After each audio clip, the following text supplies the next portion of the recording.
শরীয়তপুর জেলার ডামুডা উপজেলার বিভিন্ন ইউনিয়নের আওয়ামী লীগ নেতা ও বর্তমান চেয়ারম্যানগণ একত্রিত হয়ে শরীয়তপুর ৩ আসনের বিএনপি মনোনীত প্রার্থী মিয়া নুরুদ্দিন আহমেদ অপুর প্রতি আনুষ্ঠানিকভাবে সমর্থন ঘোষণা করেছেন।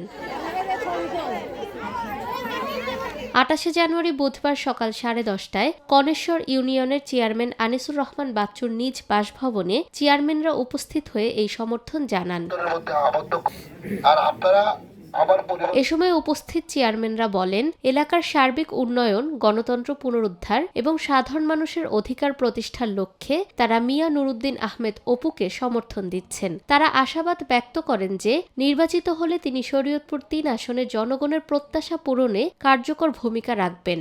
প্রত্যেকটা পরিবারের সদস্য বিপদের সময় আমি দাঁড়ানোর চেষ্টা করেছি গত 1 বছর যাবৎ। আপনারা যারা ওয়ার্ডে রাজনীতি করে নিয়মিত আমার সাথে যোগাযোগ রাখতো, আপনাদের অনেক জেলা নেতৃবৃন্দ আমার সাথে যোগাযোগ রাখতো। অনুষ্ঠানটি সৌহার্দ্যপূর্ণ পরিবেশে অনুষ্ঠিত হয়েছে এবং এতে স্থানীয় নেতৃবৃন্দ ও গণ্যমান্য ব্যক্তিবর্গ উপস্থিত ছিলেন। নিরপেক্ষ, সত্য প্রকাশে আপোষহীন।